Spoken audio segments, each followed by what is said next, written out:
Test. Hello. Yes, lads, what is going on? Welcome to Season 3, Episode 2 of The Running Irishman. The first guest of Season 3 and the first live guest in a few weeks now, so it's pretty exciting times when it comes to the podcast. Really quickly, if you're watching this episode on YouTube, you can still see that the webcam issue is still a very real thing, you could say. There's actually another issue that actually occurs in this episode of the podcast. We'll start off with this one anyway. Basically, as of right now, you're just looking at the thumbnail, which I feel is fine. It's just going to give a bit of a perspective of when we get into the episode. And then, obviously, when we get into the episode, you can see Michael's face and everything and him talking normal and fine. But you can't see me in the top corner as you usually do. But, you know, that'll be fixed soon. I'll be getting a webcam very, very soon. Don't you worry about that. It's just for solo episodes of the podcast, it's a little bit annoying if you're watching it. The second problem is, during the course of this episode, in the middle of the episode, Michael's microphone actually picks up a pretty hefty echo. I don't know if it affects, too bad about like what he's saying. In fact, you kind of just hear it twice, so you kind of just you hear it. It doesn't really affect it too bad. It is a little bit annoying, so sorry about that. It was all my fault. It had nothing to do with Michael whatsoever. But yeah, just a little bit of a heads up on that. But all the negatives out of the way, we're here now in Season 3, Episode 2, the first guest of Season 3 is Micheal Morgan. As you can see from the thumbnail and the title, Michael is currently the senior schools cross-country champion. He was the under-19 champion. He's been the champion in the 5K over the in under-19s in the nationals this year. He's going to Providence for on a scholarship. He has some insane PBs. He's also been to the European Youth Olympics. He's a top athlete, and on top of that, he's a really sound lad. And I'm excited for you guys to get to know him a little bit more. We've a good bit of crack. As I said, hopefully the the echo doesn't really affect this episode too much. All the socials are down in the description, guys. Instagram is the Running Irishman .official. patreon.com/Running Irishman if you want to help promote and support the podcast, and maybe try help me get a new webcam. I'd really appreciate that. So yeah, guys, without further ado, I hope you all enjoy, and I'll see you all next time. Bye. Right, everybody, we are here with Micheal Morgan. Thanks, Michael. Really appreciate you coming on and taking the time to come on to the podcast. No bother. It's a pleasure. I'm a big fan. Thanks very much. Real quick before we get into the big questions and everything, do you just want to kind of give a bit of a brief background or a rundown of who you are and what you're about? Yeah, so I'm Micheal Morgan. I'm from Sligo, 18 years old. I'm a middle distance cross country runner. So I've since I was maybe 14, 15, I've been running pretty seriously. Always loved the cross country, but I still think I've a future in the track as well, Yeah. No, see, to be fair, I love when guests come on, they give a little introduction. It was very humble of you there, because from the questions I have down here and the information I have in front of you, you've had some running career up until this point. But before we jump into that a little bit, real quick, obviously from being a Sligo man, I don't know if you'd been big into the GAR and into the hurling or whatever, so or even the football. So before you done running, or even while you were doing running, did you do any other sports? Yeah, I was flat out. Like when I was in kind of sixth class, like fifth, sixth class, first year, I was doing all four. I was doing Gaelic, soccer, hurling, and rugby. And I wasn't really training at all for running. I do the odd cross country race. Like, I always found it a bit of crack. But I'd say that's what kept me fit and like made me kind of be able to like run quick in races. Even without doing any running training. Like, if you're still putting in, I don't know, like probably 2 hours a day of like whatever training or matches you're doing, you're going to be pretty fit. And like once you have a bit of stamina, you're grand over cross country. Yeah. Yeah, no, definitely. And like while you were doing those sports, obviously as you said there, if you're doing those sports and you're training, not even within running, you're gonna pick up a bit of fitness. But while you were doing those sports, did you kind of realize that maybe you're a bit fitter or faster than a lot of people in your team, or when you first joined running, was it kind of just a conscious decision that you wanted to do it? Um, yeah, like so when I was younger, like probably first time I actually ran, I was in like third class, and we did the trials for the cross country like within our school, and like it's not nothing major, but I was beating everyone in that in my class. Yeah, So then I was kind of like confident that I was kind of fit for like playing other sports, and I always knew like I didn't while I was still playing the others properly, I hadn't really done anything like good and running. I'd never won anything, but I knew myself like that. Any time in training, like we did laps or anything, I'd be much more able for it than most of the other lads. And then once I got into like kind of playing school Gaelic in like second and third year, which is when I had started kind of making Irish teams and stuff. I was a lot fitter, and I was being like utilized in that way. Like the yeah, coaches would have me flat out running up and down the pitch. yeah, Um, like it was kind of a burden, like because you're there like a school Gaelic training, trying to take it handy because you have a race the next day, yeah. and they're like, "Man, you're an All-Ireland runner. You should be running up and down the pitch, and like you shouldn't be you shouldn't be standing there lazy."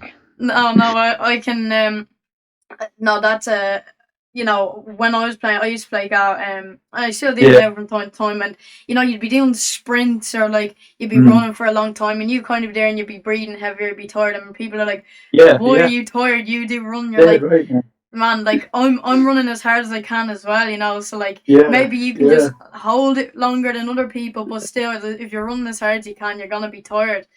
And yeah. I definitely found it anyway that Mm. running on a Gaelic pitch compared to especially on a Yeah. track, but even on a cross country course, it just wasn't the same. I don't know whether it's Oh, the definitely. Yeah, adrenaline from a race or a start of a session. If you're more maybe tactical on a session, yeah, because you don't want to burn out at the start of the session. Do you kind of agree with that? Did you kind of yeah. Probably you're like when you're running in a session, you're controlled. Like you're kind of you have like the plan, you have your splits, what you're going to do. You know you're not meant to be frying yourself in the first rep. But in football, like the ball's thrown in, and you're kind of doing the sprint stop yeah, from the very start. So like anyone who sprints 100 meters as fast as they can, like you're gonna have like use up all your power and all your energy, and not all of it obviously, but you're going to be fairly puffed, and it's just how quickly you can go again, which is very like it's always going to be a couple of seconds or whatever. But just because you can run 10k holding like whatever 170 heart rate, like you sprint flat out for like a minute, and your heart rate's going to be through the roof anyway. You know. yeah, exactly. No, it's 100%. And like I seen this thing where it's like you have people. This is kind of a little bit off topic to the run stuff Yeah. now, but no, it's no bother at all. But you have like people that are in Gaelic soccer, whatever you're Yeah. playing, and they're running really really quickly, down the field or whatnot, or running Yeah. really really quickly with the ball. But you just cannot compare it to elite level long distance fitness No. or sprinting ever. So it's just it And like anyone who's trained will tell you that. Oh, 100%. Yeah, Yeah. definitely. So no, look, that was just to kind of get a bit of, background from, where you came from and other sports that you done before you joined running. So when you eventually joined running, Mm. what team did you decide to join? What were the reasons for, was it the local team in your area? Did you hear good things about it? Yeah, well, I started off with Sligo AC. So, after doing primary schools cross country, my older sister, she's 2 years older than me. She was doing like all the conics and stuff, and she'd be like doing pretty decent, like better than I was Yeah, anyway. But anytime she was going to a race, I'd hop on the bus and like jump into the race, and I suppose like the first couple of conics I did, I was coming like 15th, 20th, and then I started moving up. I came 5th, and then I came 3rd, and then obviously started winning them. But the main thing like that kind of made me actually start training for running is I made the Irish team for SIABs in the junior schools cross country. And this was off just the Gaelic and hurling and soccer training. So we were kind of just so we qualified for that. So we qualified for that. We were over in Wales, and everyone was talking about the training. They were like, the boys were doing like 4 or 5 days a week because we were still 13 or whatever.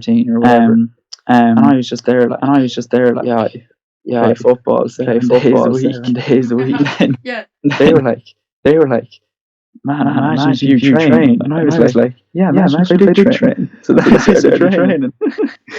No, that's absolutely insane. I have a question down here. Is like first bit of success and when you like initially realized you were good. So obviously that was probably the biggest stepping stone into you actually, taking running really, really seriously. And then when you did actually start, well, no, actually before that, how did that SIABs in Wales actually go for you? I know still getting there in the first place after just soccer training, gay training, rugby training is insane in itself. But that actual race, how did that go?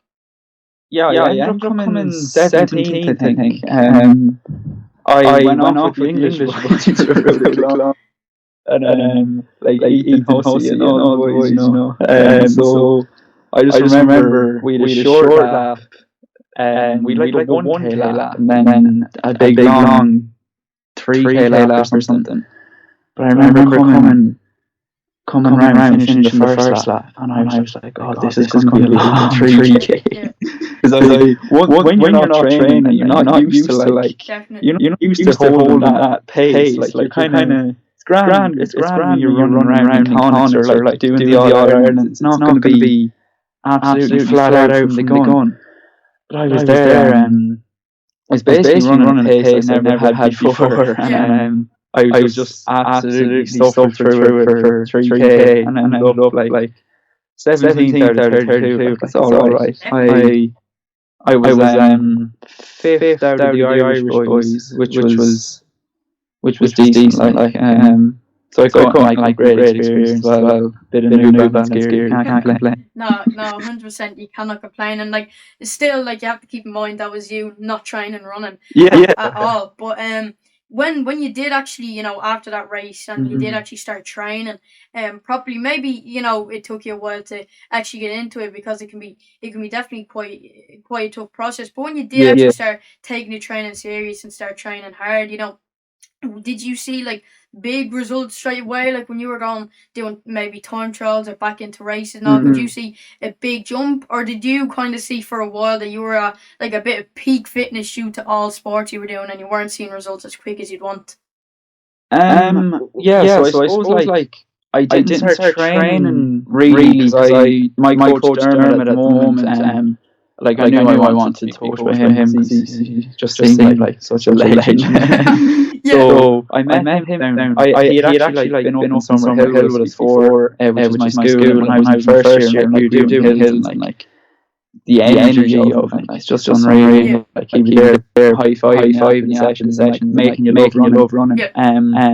So I was in second at that stage, and I went down to the track one day in April, and Dermot was there, and he was just leaving, so he gave me his phone number to come down to a session. So I texted him that week, but he was going off to an altitude training camp or something with some of his other athletes. So I didn't end up training with Dermot until the beginning of June. Yeah. So the week before that I'd won Connacht. I absolutely dropped the hammer on Jordan. So if you're listening, Killian, just remember that. and so a week later, I'll make sure to tag him in the post about this, so he make sure he listens and he hears. You'll have to tell. Yeah. Go on. So after that, I raced in the club's 3K, came fourth. Got dropped by Ethan Lloyd that day. Shout out to Ethan Lloyd. But I came fourth in that. I was absolutely raging because I myself built up this legend who started training after coming sixth in All-Ireland. And then I missed out on the medal. And I was just raging myself. And Dermot was like, man, that's going to be your tempo pace in 2 years' time. And it's my tempo pace. Like, it was my tempo pace in 2 years' time. So first started seeing results with Dermot. When I did my first kind of winter block of training. Not like a mad training. It's just like maybe 50k a week. Lots of tempo, lots of strength. Came fifth in the under 16 clubs cross country in Abbottstown. So I was pretty happy with again I was expecting myself to do pretty well. So it was about like pretty good for what I wanted. Yeah. But then the national schools cross is when the training all came together. I kind of done a good winter. Come out like February. I won the Northern by a mile. Fairly surprised myself there. Some good lads in it. And yeah, so after North Connacht, this is funny. The Connacht got cancelled because of the snow. Remember that year it was like 4 feet of snow. Yeah, I remember that. But I was over in France anyway for that weekend. Or was that? Yeah. I was competing in France. So I wouldn't made it anyway. So like I was lucky that it got cancelled because I was relying on the team to pull me through. and which they would have been able to race anyway. But then on I think it was like the Tuesday or Wednesday before the race, we found out that I hadn't been entered because whoever's mentoring me forgot to do it. And Dermot was like, he was just fuck this, forgetting you. So he rang to ring like Anthony White, top guy, get me into the race. So yeah, I went down to Waterford. Got to the start line. It was like Louis O'Loughlin, Sean Donoghue. Adam Farrell, like all the lads who had kind of beaten me before. Tommy Conley was there as well. And it was just this real tough course. Really muddy. Like, if anyone's been to Waterford knows, like it's just a rotten course. So I was there out the front as I usually do being cross country. I don't always last at the front, but I started at the front. Yeah, the lad just went by and I realised it was just me and Micheal going into the last lap. And I remember hearing like, I think it was like Fintan Riley was on the mic, and he said like listing off who've won the intermediate cross country race before, and I heard Eamon Coughlin, and I was like, oh, Eamon Coughlin, he's unreal, I want to win this as well. So Then we were down the course, and I just put absolutely everything into it. I was like sprinting up the hill, and came round straight.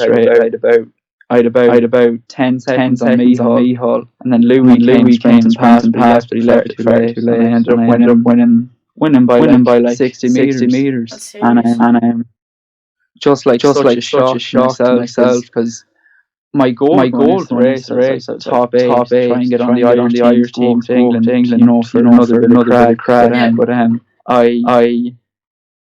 did not expect to win it at all. I was thinking like, the boys were too strong. But I surprised myself, absolutely buzzing.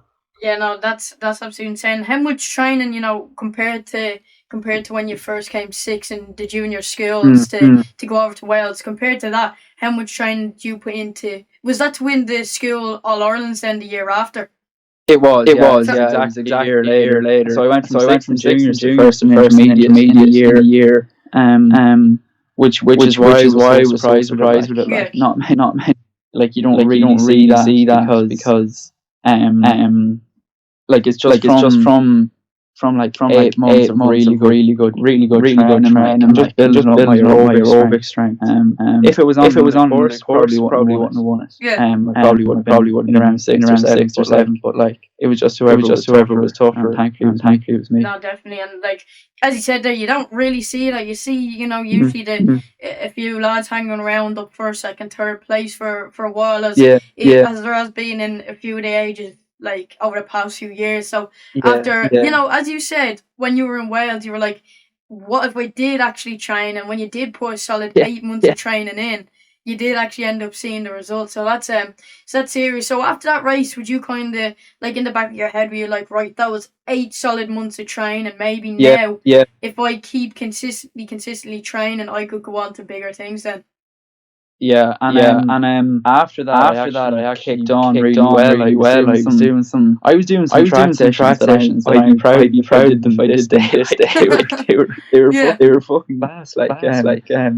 But then, after that, in like April and May, I was doing these unreal track sessions. Like I was surprising myself, surprising Dermot every Saturday, just doing really good sessions. Then I got this cold in the second week of May, and it just dragged because I kept fucking training like an idiot. So then that cold, it didn't clear up to the week before the All-Irealnd. So then I was racing in 3K, and I lost a bit of confidence because I wasn't seeing the results from the sessions, but I actually hadn't shape, and if I was in that position now, I'd know that. But like, having only been running for a year, you're not gonna see it from that perspective. You're just gonna be thinking about what you were doing in training, the loss of confidence and everything. So I went into that race. forgot my number. Oh, it wasn't your day. Bag of nerves on the start line. I was like, Christ. Gregory gave me St. Aidan's singlet. Really? And then That's mad. I don't know if he remember that, but then he gave me singlet. Then it was way too big, so I took it off. I took it off. I put my like t-shirt. I'd like a big running t-shirt. I remember reading the race, and I think the podcast called. Then he was saying he's wearing his NIKE running t-shirt. He must have England. And I pulled out of the race at 2K, just like feeling sorry for myself. No, I'd qualified for the mile, and so Dermot said from the side, because I was dropping off by a mile. I was like sulking. So I was like, fuck this, after dropping off. But Dermot was there at the side. Pull out and do the mile. So I pulled out. I drank about half liter of coffee, and I come through the mile and like 8th or something. Man, look, it just wasn't your day, They're the kind of days you just have to put to the back of your head. But kind of, dwelling on it just for a little second more. I know you probably don't want to think about it too much. Would you say, going into that race, you're kind of already defeated before you even started running, just because of the mindset you were in, after not seeing the results in training, and you were on such a confidence boost after winning the school All-Ireland? Would you say then, like, maybe if you didn't win the school All-Irelands, then you would have done better in the 3K and the mile, just because you wouldn't have been on such a high confidence boost after winning the school All-Irelands? Yeah, I never really thought of it like that. But now that you say it, I came off such a brilliant win, and then it went over to Nottingham. Decent there as well. I came 11th in the SIA of the year young, which was pretty good by my standards at that stage. I suppose. Like I was hitting sessions, and I was running much faster than I was prescribed to run. Like Dermot would tell me, run a certain K reps, and I'd be blowing them times out of the water. So I probably did go too hard after that, which is why I got sick. But I suppose like even even if I hadn't won that, like I still would have been doing training, naturally would have been going pretty quick. So it was just a bit unlucky the way things fell into place. But then again, it's only like an intermediate track race. If you win, it's brilliant, obviously.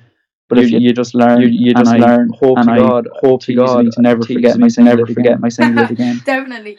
As I say, if you look good, you feel good, and maybe you didn't feel so look so good in that St. Aidan singlet.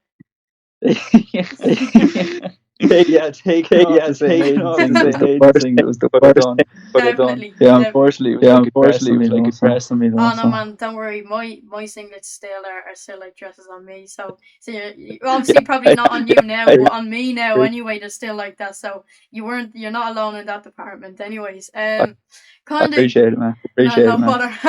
Coming on to more maybe of a positive note, you were telling me that 2019, that season for cross country and track was a pretty good one, and from like the information you gave me, like for the age you were and the age you are now, even it's a pretty insane season. So real quick, do you kind of just want to give us a brief breakdown of how things went? Because obviously now this year, or 2020 I should even say, there wasn't as much or even anywhere close to live up to 2019, so that's maybe why we can go back there and kind of reminisce a little bit. So do you want to kind of give us a breakdown of it?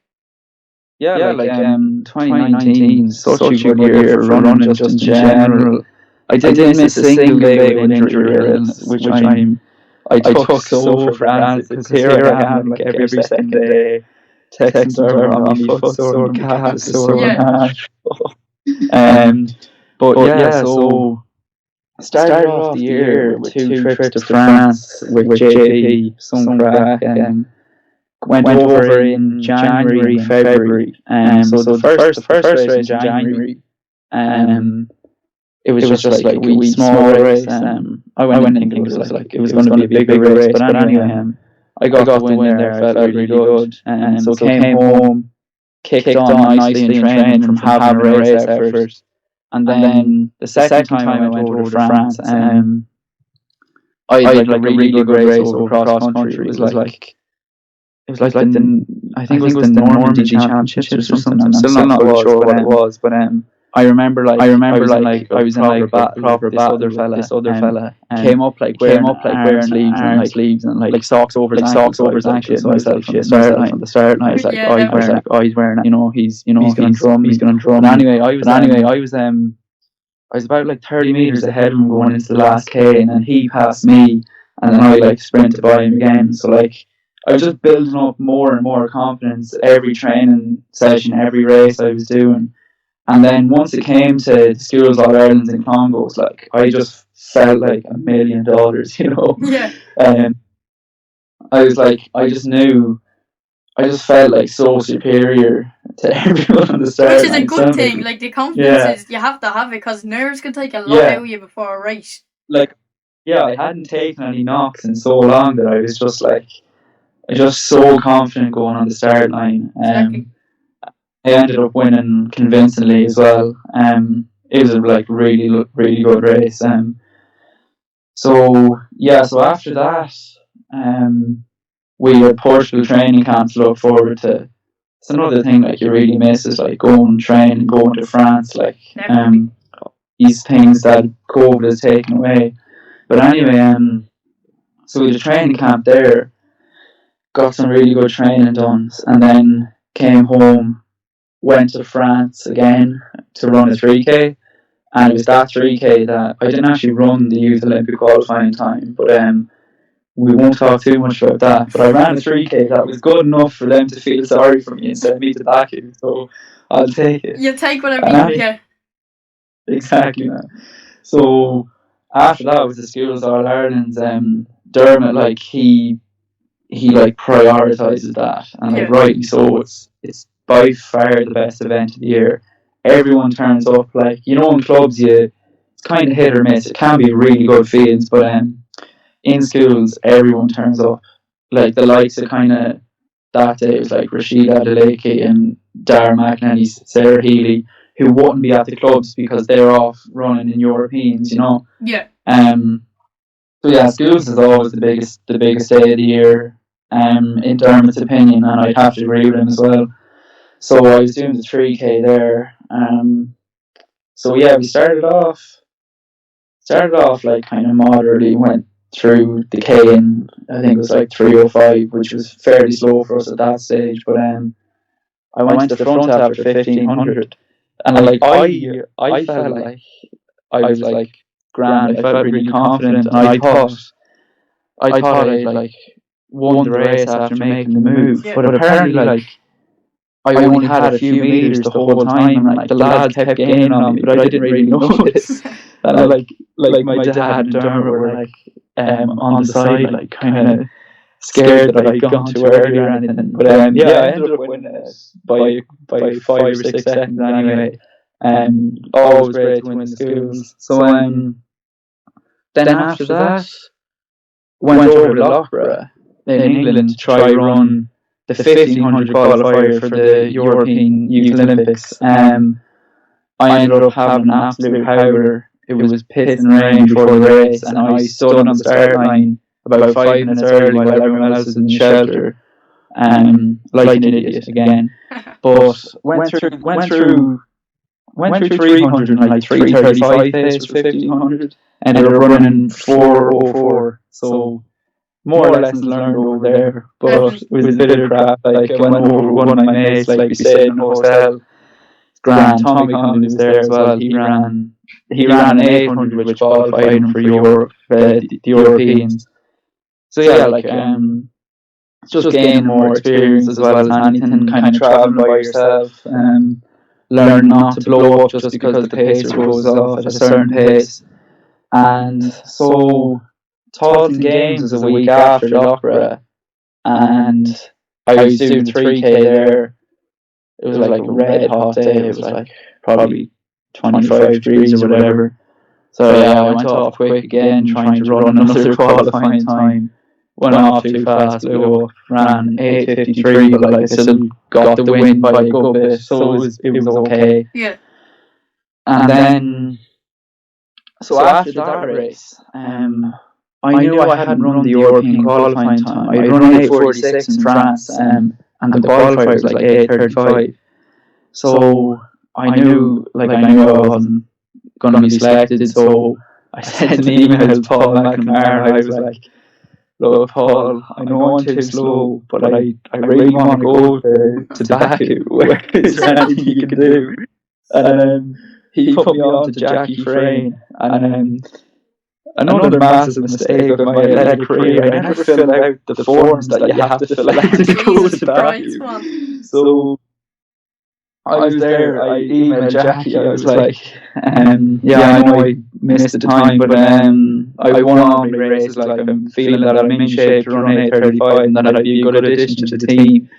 And she was like, yeah, I'll just have a look at your like team declaration form or whatever it was. And I was like, what? And she said, "Oh wait, you did fill out the form, didn't you?" And I was like, "Oh no, I didn't know I needed to." And like the deadline day was like April or something.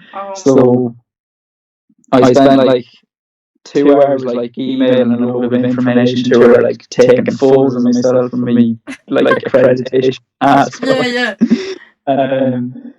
Yeah, eventually I got selected. First of all, we got provisionally nominated.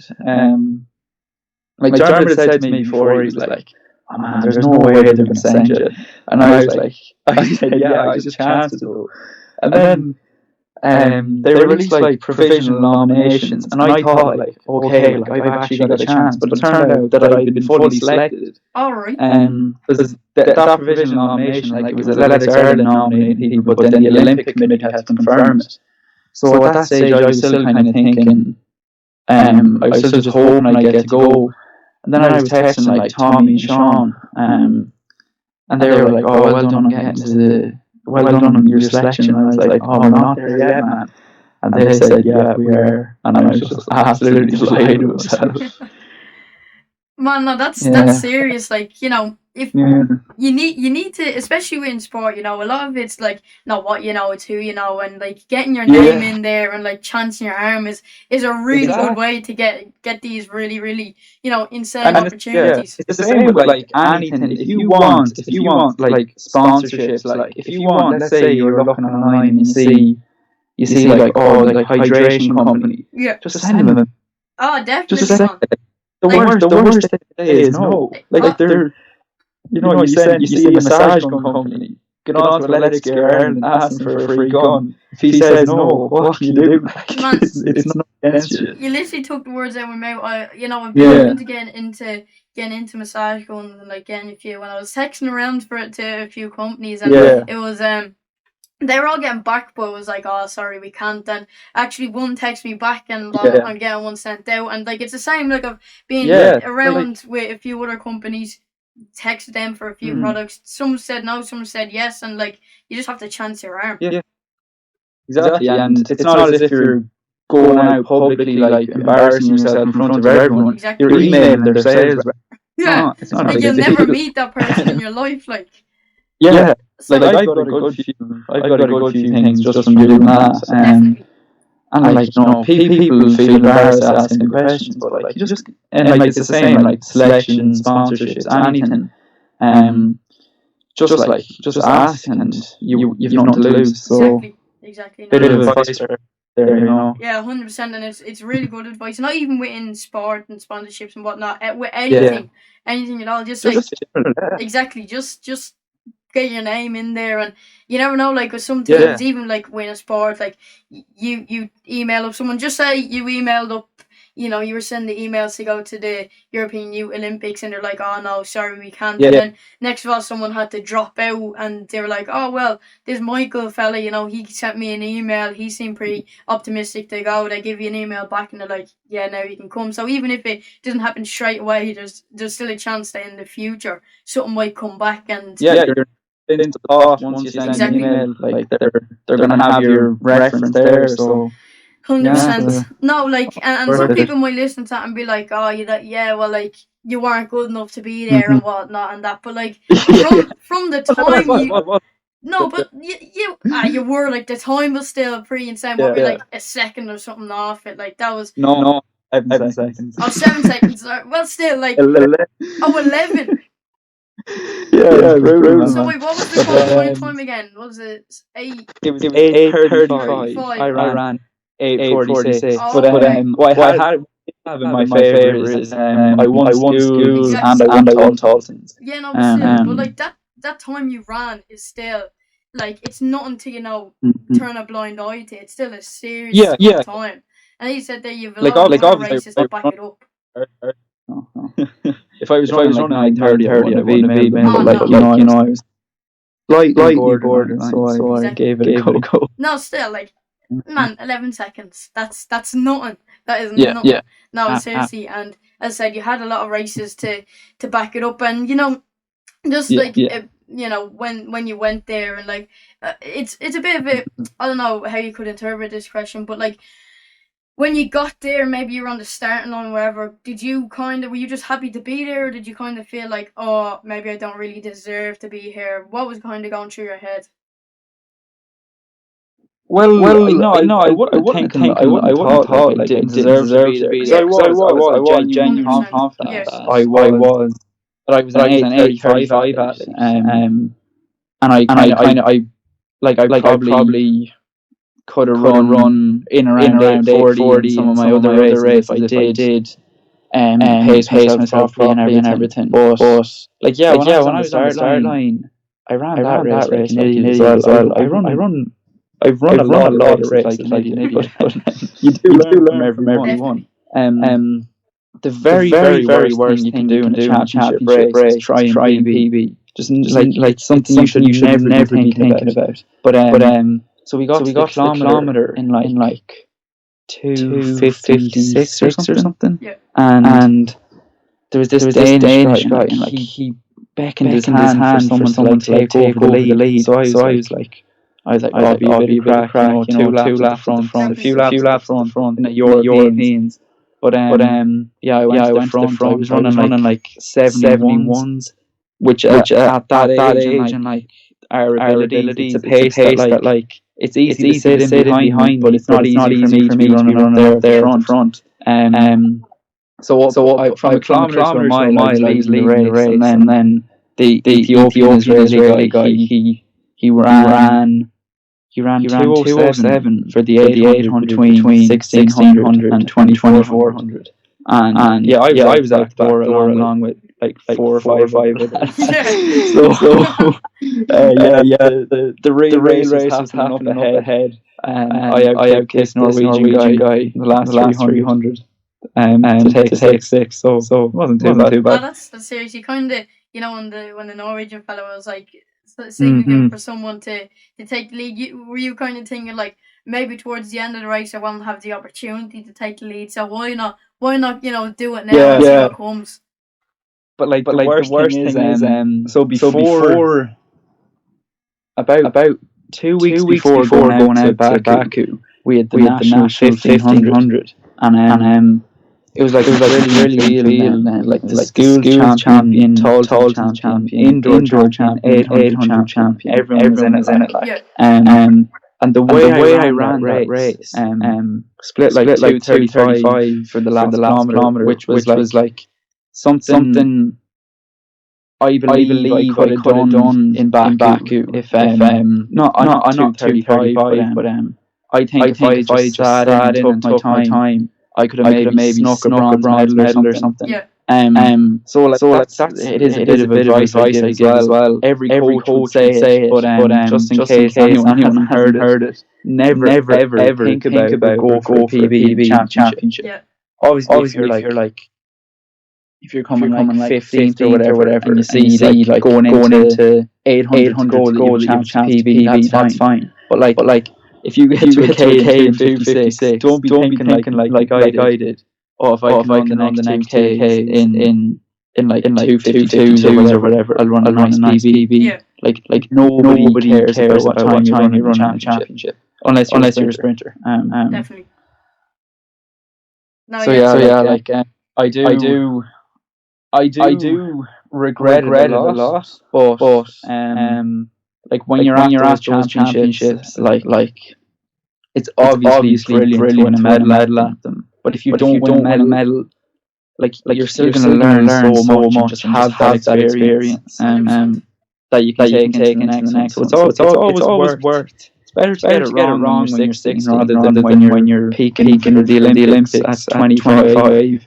And then you bottle a race. Like it's better to do it when you're young. And like as I said, when you're pro, you have sponsorships, pressurizing you, and deals like that. So as I said, now is the time to be kind of making the mistakes, and they're not even really mistakes, because you learn from that. Now obviously not to try PB in a race, and if maybe some of the lads might be a bit faster than you, and some lads in the race will be faster than you, maybe play a bit more smart. So I feel like whenever you're racing, you never really come out of it, like you might have placed far behind, but you never come out of it, without anything like any experience or learned anything. So it's always a really, really good thing. Like it's never I never really see it. It's never a waste of time to race. Only if you win by like an absolute mile. Even then you still have the win. So the only time you don't learn loads from a race is when you win. So never kind of you should never regret racing. Basically. 100%. No, definitely, and especially at the standard that the Baku European Youth Olympics is, and no matter like what age, it's a great field to say, to even just to say that you were in. So yeah, as we said, it's you always kind of take something away from a race, no matter where you finished. Moving on slightly, so then you moved on from inter onto senior, within skills, and you were able to back it up again with another senior school cross country win. So how was that for you? Obviously, you have inter and you have the younger ages and everything, but I feel like when it gets to senior, and it's when lads can start thinking about scholarships, professional, signing contracts with big brands.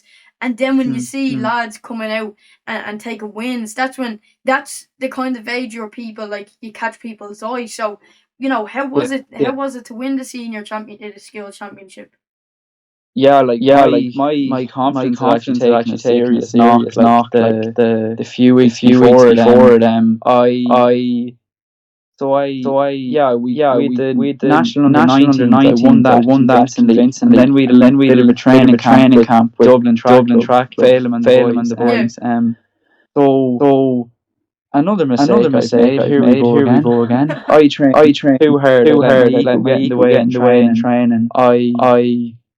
I ran 8 by with lads who were just a lot quicker than me. And then 2 days later, I did 5K float with Brian Fay, which is a bit ridiculous now that I think about it, because our 5Bs have about a minute in the difference. But I was just so enthusiastic. Still am. Like, I'm, just we're just young fellas. You just say you're a bit smarter now, though, instead of less enthusiastic. Like you can learn from training as well as races. So after that, I picked up a bit of an injury in my foot. I was out for 2 weeks with that, and so I got back training, then went out to Spain for training camp with Hugh Armstrong. That was got me back to a bit of fitness. I picked up another injury there, but I'll tell you about that in a minute. So yeah, I got back from Spain. Ran the national 3K indoor seniors the week before school. So I ended up running 8:55, which is 22 seconds off my PB from 2 months before that. So I was literally like, my confidence hit the floor. I was just thinking during that week, I was kind of barely able to run properly. I just felt terrible. My calf was absolutely killing me, which is the injury I picked up in Spain. But so we got to the morning of the race, and like I was talking to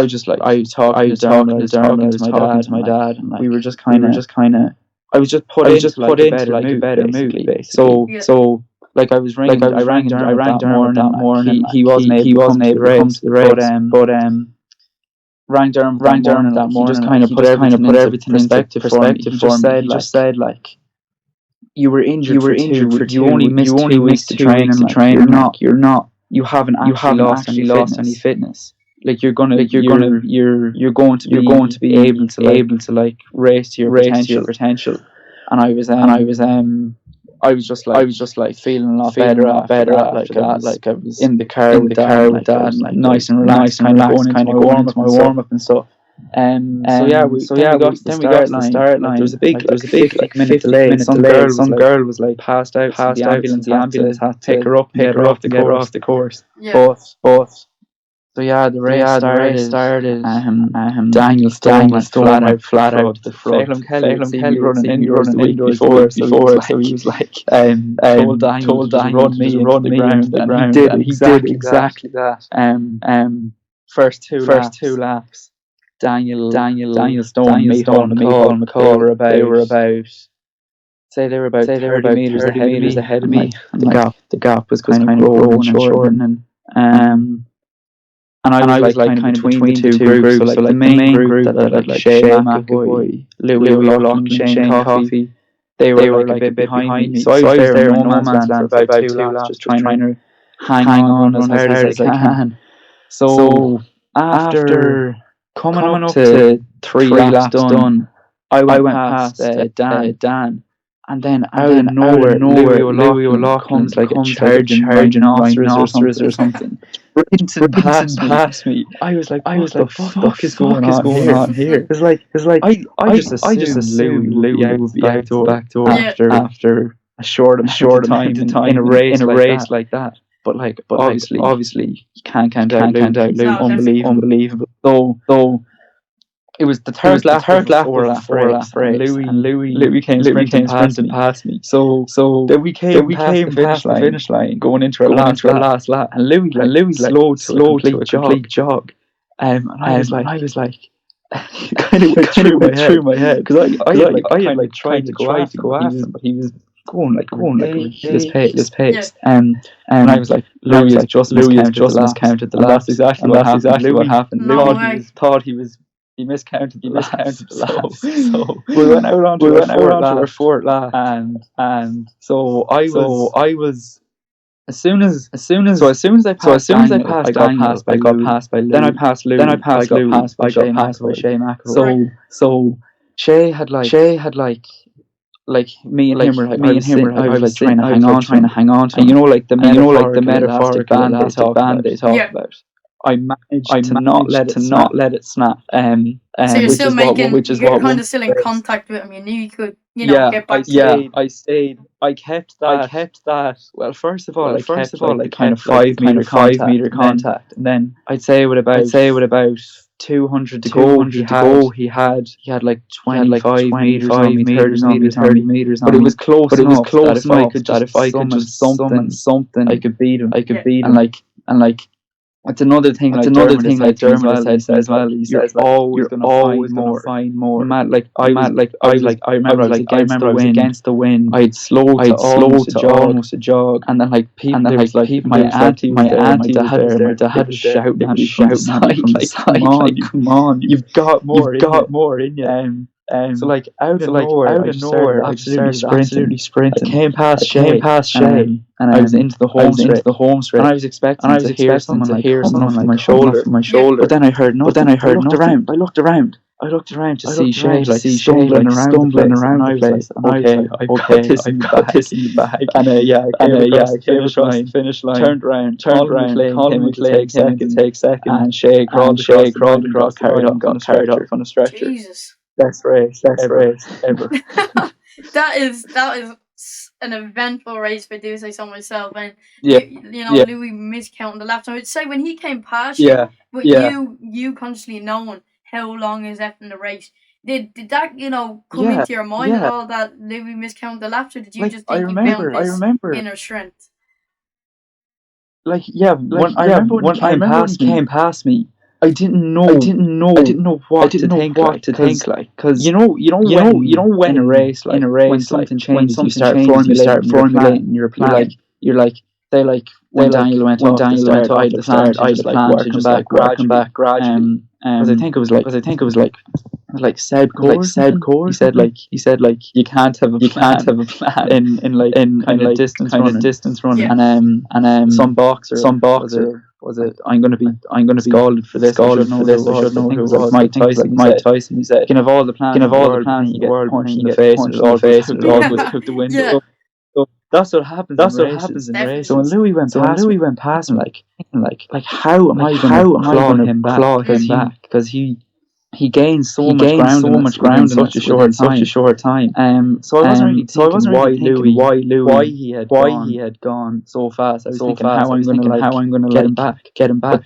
But then as soon as we realized to go, I was like, yeah, poor Louis. We three laps out of 4. But when I came past him, I was in all sorts of pain. Like not tired pain. And doing everything I could to keep the pace on, just moving forward. So Louis. Thankfully for me, Louis slowed down. I was able to take him over. Then got past straight away, and just had to absolutely dig in. No. Which is it's always. Like say the national under 19 where I won 200 meters, so it didn't feel nearly as sweet as having come from behind, absolutely empty the tank, Yeah, 100%. And it never will. No, 100%. If you win a race handy, it never feels as good as holding someone off in the last 100 meters, or sprinting from behind. You always want it to be an eventful race to get the best kick out of it. No, 100%. Like if you're just up in the lead the entire race, you kind of just get a bit bored, and then when you have someone like you have someone like Louis in the race who's absolutely bulldozing past you, and would you say that actually kind of messed up your plan a little bit for the rest of the race? Because you were like, as you said, you just wanted to reel back in and try get up to the top, but then when Louis sprinted past you, kind of like had you thinking, okay, maybe I need to pick up the pace a little bit.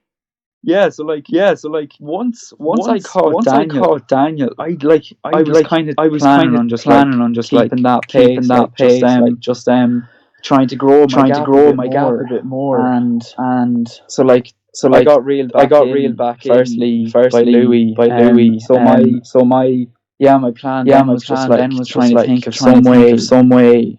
Because I knew there was no way possible he was going to keep up that pace for the rest of the race.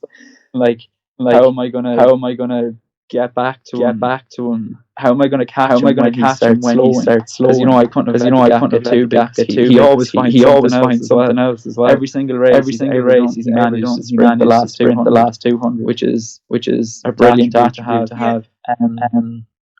My plan. I didn't really reach that race with a plan because it all just goes out the window. I was just thinking of what to do before he came past me. And then when he did go past me, everything just went up in the air again. So I was just trying to find any bit of energy I had to go with him. No, and obviously, as you said, you reeled him back in, and you reeled everybody back in, and you took the win there. And would you say as well? Obviously, you said after kicking somebody and coming from the behind is a great feeling as well. But the fact that maybe your confidence wasn't as high going into that race was that obviously that made the victory even more sweeter as well. And if you've seen the finish line video, you can just kind of relief as well. It was a race that if I was physically in my best place, I would have realistically won it by a good bit. Because Conor came second. He also came second in Dunboyne, and I beaten him by 30, 40 seconds. So if I was in better kind of mental and physical shape, I would have won the race more convincingly, I think. Again, you never know, anything happen on the day, but it does, it really does make it all sweeter. Sean was on the podcast as well. He mentioned, if you remember, he mentioned that 1500 that we raced against him. And the reason he kind of talked most about that the other ones because in that last 100 he was fighting for the win. Sean has done races where he's handy. He didn't mention them. He mentions the one that you fight the hardest for. And I'm sure Paul Robinson's victory over Sean Tobin is probably one of the sweetest he's ever had as well. It would really have to be, and to have to dive down to the finish line would be amazing. And I was listening. He was actually on More Than a Runner's podcast there, and I was listening to that, and he was injured. He had loads of things going on, and exactly. It kind of obviously a bit similar in many ways to your situation winning the senior skills cross country race. I'm not on caliber Paul. I didn't come back from a fourth place in European, but it kind of felt like that. On a very small scale, it felt like I went from hero and back up to hero. Which is exactly what happened with Paul. Obviously his is way better than mine. It's kind of an insult to him that I even compare my story. I'm sure understand. No, not really. At the end of the day, you can only really race who is in front of you. If he's able to race people that are in European races, or if he's racing at an international level in Ireland, the Irish Championships, you can only go out and race races you're put into. So in on a bigger scale, maybe we could even say, in a sense, maybe the events weren't as traumatic in your situation compared to Robinson situation, but you know, it's still on a certain scale, it is very, very similar. So no, it is I'd say it would have been a very, very sweet victory for you. And then with the carrying on that season, you know, leading into track, then you took the victory in the junior 5K on the track. So how was that for you? You know, was it as sweet of a victory, or was it a little bit handier for you that day? Yeah, like that race, still not really sure how to feel about it. Like,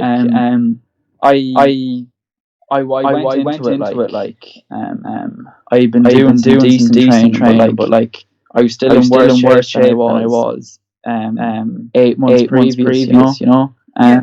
So yeah, that race, like the field, it wasn't absolutely loaded. In all fairness, like I would have been very expected to get the win. But having said that, I really did have to work for it. Like, we dawdled around for the first kind of, well, basically for the first 4.6 kilometers. Unfortunately for me, I didn't feel like he was going that slow. I don't know.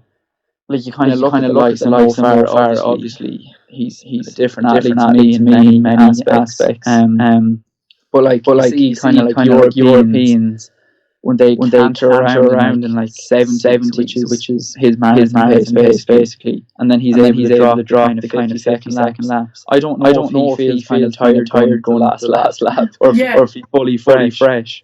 But I was very tired the last lap.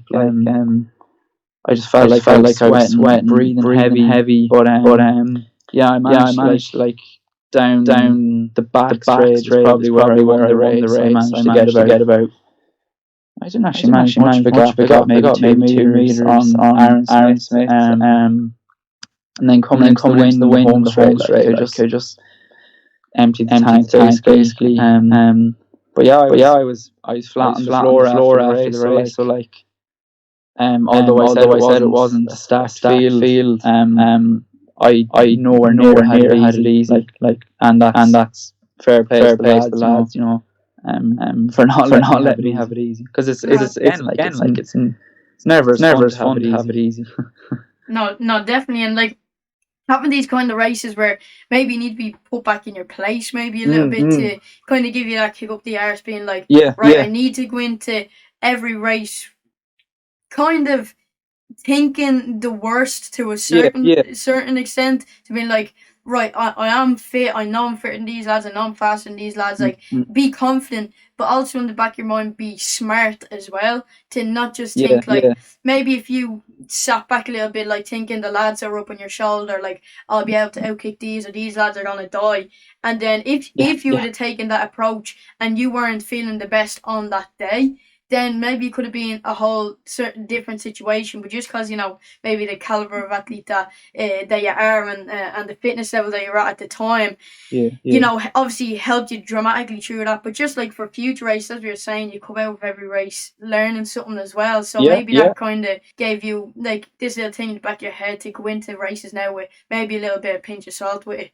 Yeah, and I suppose when you're kind of in the call room, there was a call room for that one. There isn't usually kind of our age, but like when you'd be used to seeing the same sort of lads, and like, say like I get into a call room, I see like Ty Donnelly, I see Sean Donoghue. It kind of reminds you like it's actually a really big race. Yeah. But those lads weren't there. So it's another thing. Like, it just kind of feels like a different sort of national. But me, I'm never going to win a national if I don't bring my A game. So like Aaron Smith, he's kind of underrated at the moment. I think he had run 25 minutes for 5 Tony McCain in the race as well. He ended up beating me over 3K 2 weeks later. James Hyland in the steeplechase. Really good runner as well. He came third. So Dean Casey too. So I suppose you're never going to go to a national without a really good field. But I suppose it was just kind of like going into that race. It was just different people than usually were there. So I wasn't fully sure what to expect. I didn't know whether I didn't know how hard it was going to be, but I never thought it would be hard either. You know, I was always expecting to empty the tank like any other race. So.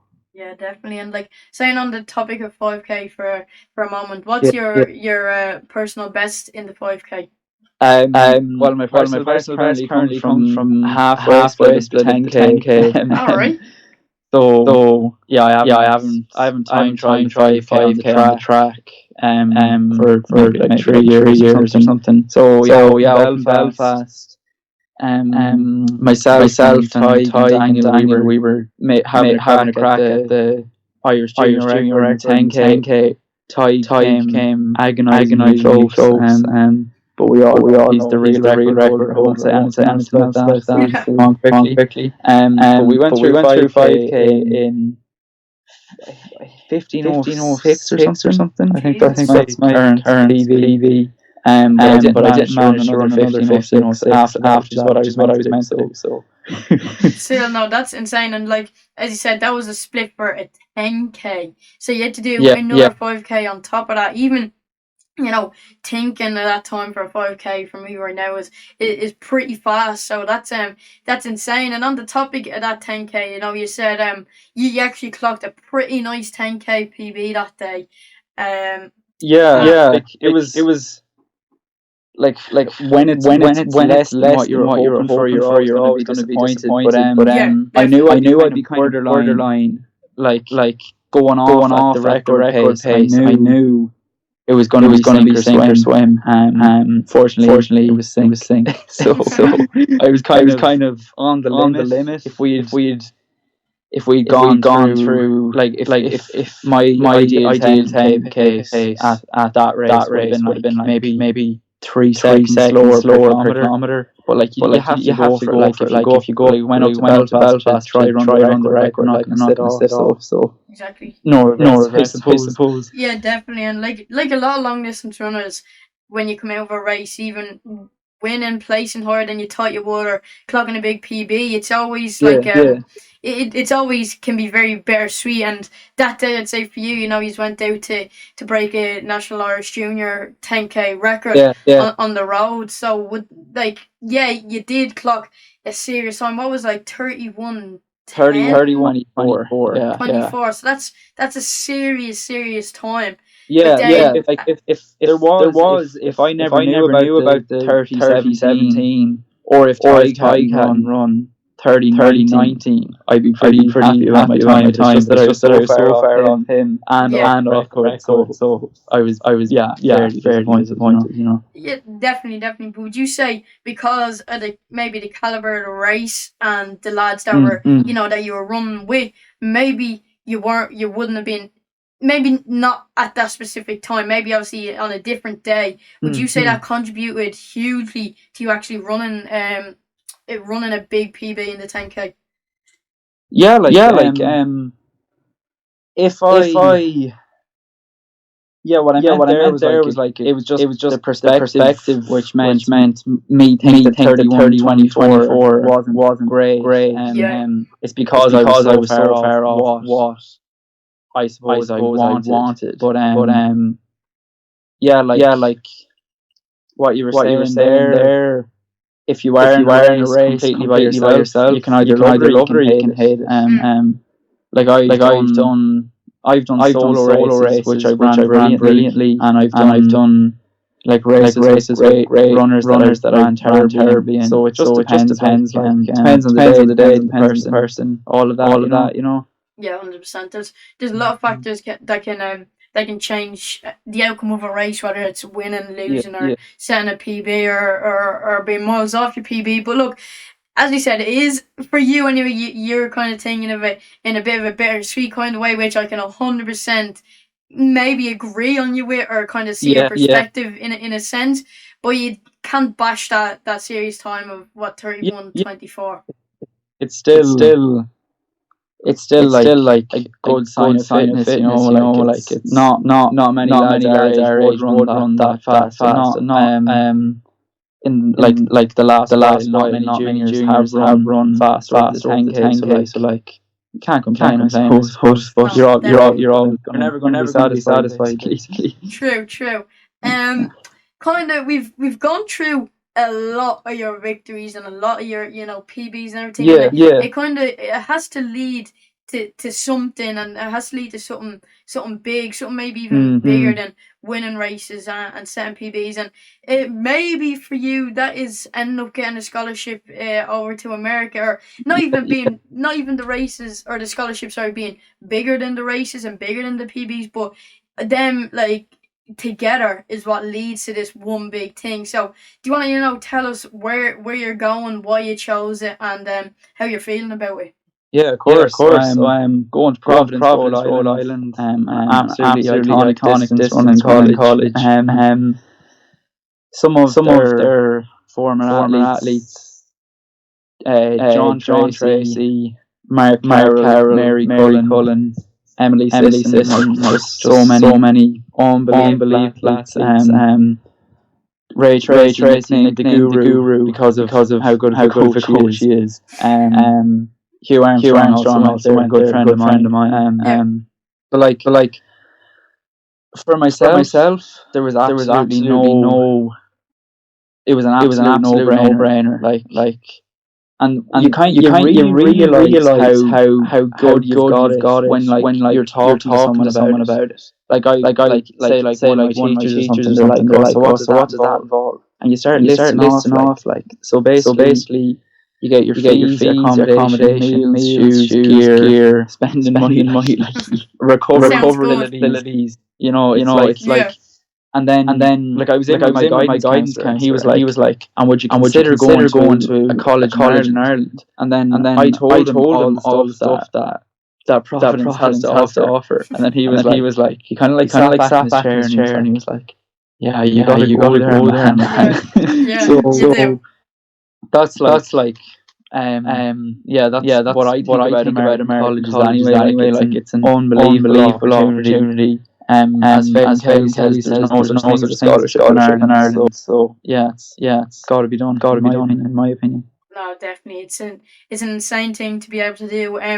We're actually getting in touch with Province and getting the scholarship up and running and everything, because I've had, when I had Sean Donoghue on the podcast, he was talking about that he was getting in touch with a few colleges, and I've had other people tell me that. Sean is so far beneath me on an ability level. They came to me, so I didn't have to go to them. That's fair. But it's. I was lucky that I had prior connections with Providence from Hugh and from Dermot. Like Dermot was over there as well. He knows Ray really well. So I think from third year in secondary school, I knew I was going to Providence. I always knew in my head, like unless I quit running or something, I'm gonna end up going there. But yeah, I started talking to Ray this year about like the end of summer. So I started talking to him in August, September, and he basically confirmed everything I knew and believed about the college, how good it is, all the facilities, like the fact that it's good academically as well. That you basically go out there with nothing to worry about, and it's honestly just it's a great feeling to know that you're going to be looked after. If something goes wrong, there's always ways like to overcome it as well.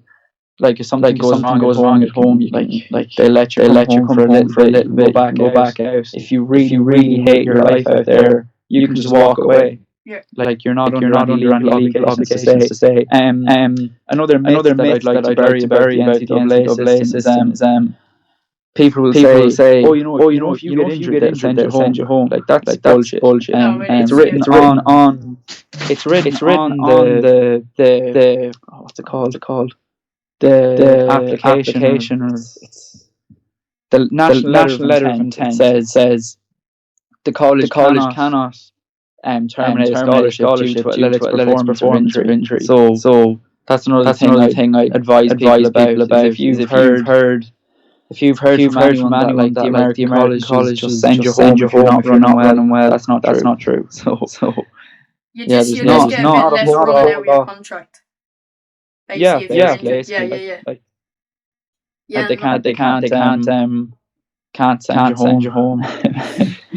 I feel like if you went, like you and the college and everyone went through the process, and even being in the college, obviously you're getting a scholarship for athletics, but I feel like people kind of neglect the academic side as well, because if you're in that college, and when I was talking to like people like Abdel and Sean and a lot of athletes are talking about, people are actually going to America, and other athletes who want to go to America, it's like people kind of neglect the academic side, because you can't just rock up being a serious athlete, but being as thick as two short planks as well, so it has to be a balance as well. So like you're not gonna get into like a kind of good college unless you've got a bit of a brain in your head. You said if you take two short planks, good luck. You're not gonna. So I'm lucky enough. Like I do grand at school. Like my junior cert results were very good. So that's already set me up. Like just need to do decent in the leaving cert, and I'll be sound. exactly. But anyone who's kind of like if you're into UI, if you're in fifth year like yourself, you do have to have good results. Like you don't absolutely have to. But saying like especially somewhere like Villanova, Sean's going, like you're gonna have to have decent results. So yeah. I'd advise you to work at the academic side as well if you're looking at a scholarship. And in terms of academics over in Providence, what are you going to be studying? I'm here talking about academics. But I haven't actually chosen. Oh man, you've loads of time, and with things up in the air with points and everything for courses, with predicted grades and whatnot, it can be a hard time to actually choose what you want to do. And you can have your course over there, but if you really like it over in America, there's so many opportunities that that you can fall into. And obviously, being an American, an athlete of your caliber, there's no reason why you won't pick up a sponsorship deal with Nike or Adidas or something like that. So hey, already lined up, man. I'm triple NCAA champion as a senior, and then straight into Barman track club. It's already lined up. Evan Yeager has your spot laid out in the he's got his ready to hand. Very good. No, what you should do is you should ask O'Neill's to sponsor you over in America. Rep a few Irish brands over there. You're dead right. No, that's the way to do it. Sure. They'll bring out a drag competitor. Oh yeah, big time. Oh no, you can just rep the O'Neill's brand guard boots on the track, and just ask the lads in Barrowman if it'd be alright. I might tear up the track, but they'll be grand with it. Exactly, man. You've got so. No, exactly. I know what I'm talking about. When you get over there, obviously it's going to take a bit of adjusting, because now, obviously in a lot of ways, obviously America and Ireland are completely different.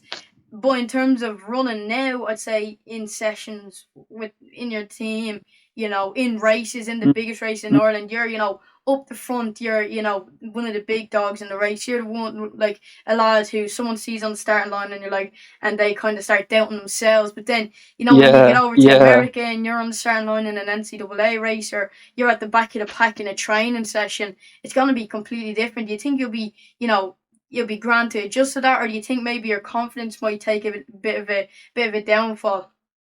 Yeah, I've a pretty strong feeling getting my arse handed possibly multiple times in my first. Basically in my 4 years, I'll be drummed by numerous people. But you just gotta go out there like ready to just give it a shot. Like there's the way I see it. You haven't got a whole lot to lose. Like obviously it is 4 years of your life, but you're still going out there just to try and get after it. Exactly. And That's what every runner is about. Like, you just try and go for it. You try and do the training without getting sick or injured. You try and perform in the races, like have a bit of crack with your teammates, get the sessions done. But yeah, like my goal was just to be probably register for the first year, not do any races for the first year I'm out there. And then once I get into like my first 2 years, just build up tons of experience, like NCAA cross country. Apparently, you learn some harsh lessons in that one. So I was gonna say I'm ready for it, but I don't. I am ready for it, but I'm ready for something unexpected to come at me in a lot of races, and for me to be put right back in my box and have my arse handed to me. Yeah. Look, sure, there'll be these lads maybe beating you in the race, but ask them to come down to Century Park on a cold Sunday morning in the lashings of rain. They wouldn't be able to do it. No hope. They're just used to, their nice flat golf courses that they like dancing around. They wouldn't be able to do it over here, man. I'm telling you. You're dead right. Honestly, Park.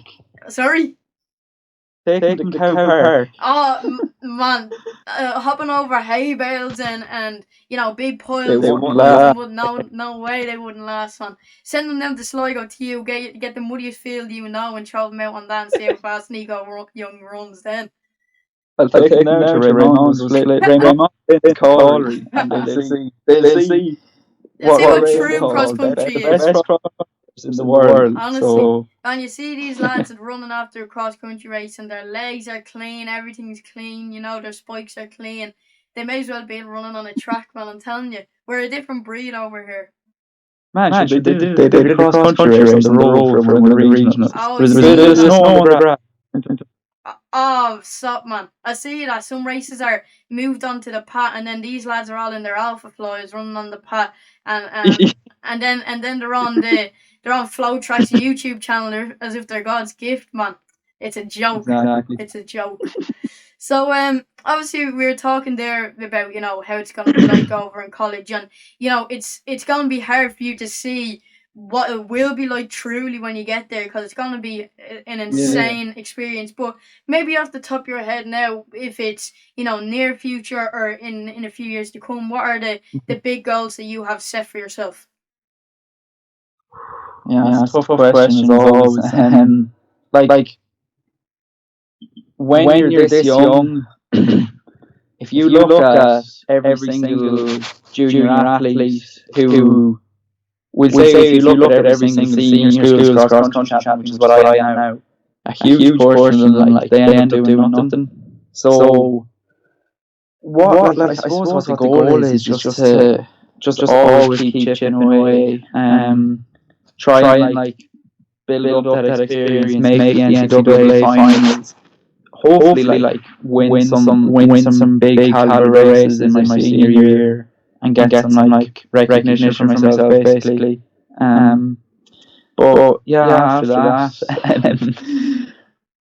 the goal is either you get a big shoe contract, or you go out to Kenya and live off €1 a week and see what happens. Yeah, but man, I'm telling you, that €1 a week ends up being reeling in the big book, so you never know what might happen after that.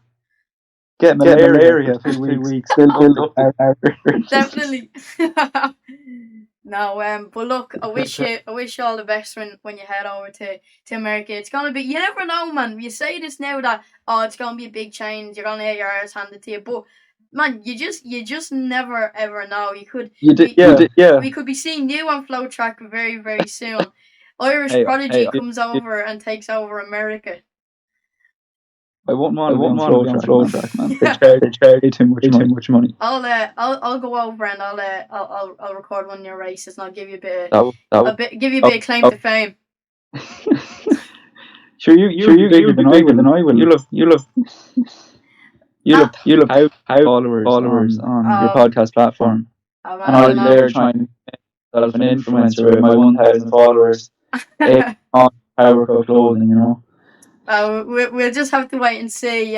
But no, look, I wish you all the best when you head over to America and racing and training and all before you head over as well. And obviously, with the leaving cert, if that goes ahead, I know that's all kind of up in the air at the moment. But if it goes ahead, or even if you get predicted grades, obviously I wish you all the best, and I appreciate you taking the time to come on the podcast. It's been a good laugh.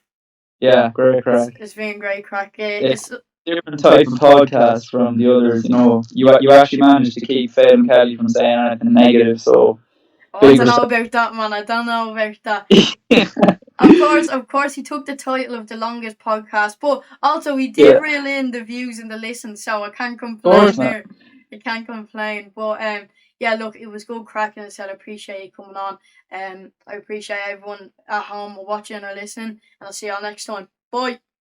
Cheers, guys.